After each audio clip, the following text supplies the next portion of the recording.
আসসালামু আলাইকুম এভরিওয়ান, আশা করি সবাই অনেক ভালো আছেন। আজকে আপনাদেরকে দেখাবো পয়লা মে আমি ঘুঘুগুলোকে খড়কুটা দিয়ে বাসা বানিয়ে দিয়েছিলাম।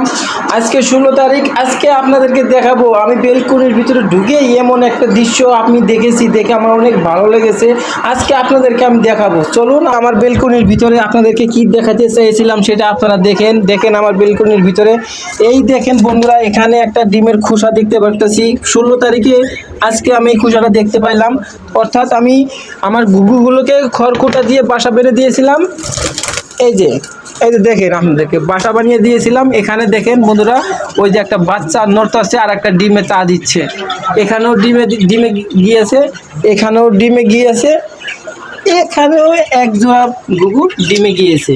তো ভাই, আমি আপনাদেরকে বলবো 12 মাসে 13 বার ডিম বাচ্চা করানো সম্ভব, যদি আপনার ভালোবাসার পাখিগুলোকে সঠিক যত্নটা নেন।